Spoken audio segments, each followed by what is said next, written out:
మొత్తం మీద తిరుమల తొక్కిసలాటకి సంబంధించిన దాంట్లో ఇప్పుడు ఏం చేస్తారు అంటే సిఫార్సులన్నీ అమలు చేస్తారట.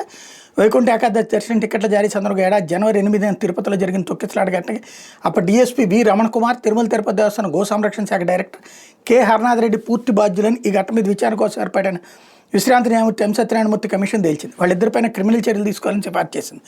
ఈ ఘటనలో నాటి తిరుపతి ఎస్పీ సుబ్బారాయుడికి కమిషన్ క్లీన్ చిట్ ఇచ్చింది. తిరుమల తిరుపతి దేవస్థానం జేఈఓ గౌతమి నిర్లక్ష్యంగా వ్యవహరించారని ఆమెపై ఎలాంటి చర్యలు తీసుకోవాలో సాధారణ పరిపాలన శాఖ పరిశీలించాలని సూచించింది.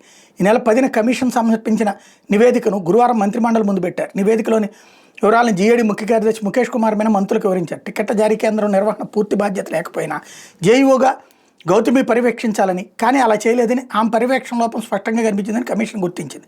కమిషన్ ప్రస్తావించిన విషయాన్ని మంత్రి నాదెళ్ల మనోహర్ మంత్రిమండలిలో లేవనెత్తగా ముఖ్యమంత్రి చంద్రబాబు స్పందిస్తాం ఐఏఎస్ అధికారిని కాబట్టి విధి నిర్వహణలో నిర్లక్ష్యంపై ఎలాంటి చర్యలు తీసుకొచ్చేది పరిశీలించి సిఫార్సు చేయాలని జీఏడీ అధికారులను ఆదేశించారు. రామానాయుడు హై స్కూల్ టోకెన్ జారీ కేంద్రం మొత్తానికి ఇన్ఛార్జిగా కె హరనాథ్ రెడ్డి నియమించారు. కానీ స్కూల్ మొత్తం చూసుకోవాల్సిన బాధ్యత తనకు లేదని, పద్మావతి పార్క్ హోల్డింగ్ ప్రాంతం క్యూ లైన్ల వరకే తనకు సంబంధం అని చెప్తూ ఆయన హై స్కూల్లో రద్దీ నిర్వహణ ఏర్పాట్లు ఏం చేశారనేది పట్టించుకోలేదు. తాను టోకెన్ జారీ కౌంటర్ల వద్దకే పరిమితం చేసుకున్నారు. కేంద్రం మొత్తానికి ఇన్ఛార్జిగా నియమితులై ఇలా చేయడం నిర్లక్ష్యమని కమిషన్ తేల్చింది. ఈ విషయంలో తిరుమల తిరుపతి దేవస్థానం పోలీసులు chief vigilance and security officer తీసుకున్న చర్యల పట్ల అసంతృప్తి వ్యక్తం చేసిన కమిషను రమణ కుమార్, హరనాథ్ రెడ్డి నిర్లక్ష్యమే దుర్ఘటనకు కారణమైందని స్పష్టం చేసింది. ఇలాంటి ఘటనలు పునరావృతం కాకుండా ఎలాంటి జాగ్రత్తలు తీసుకోవాలని దానిపైన కమిషన్ కొన్ని సూచనలు చేసింది. తిరుమల వెంకటేశ్వర స్వామి దర్శనానికి వచ్చే భక్తుల భద్రత కోసం ఇంకా మెరుగైన చర్యలు ఎలా తీసుకొచ్చే అంశాలను కొన్నింటి ప్రస్తావించినట్టు తెలిసింది.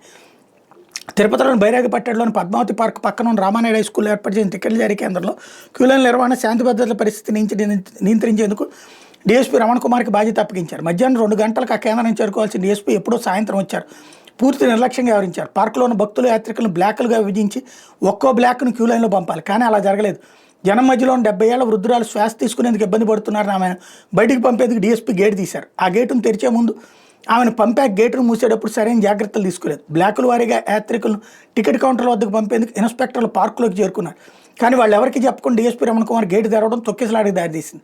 5గురు మృతికి కారణమైంది. అనేక మంది గాయాల బారిన పడాల్సి వచ్చిందని కమిషన్ చెప్పింది.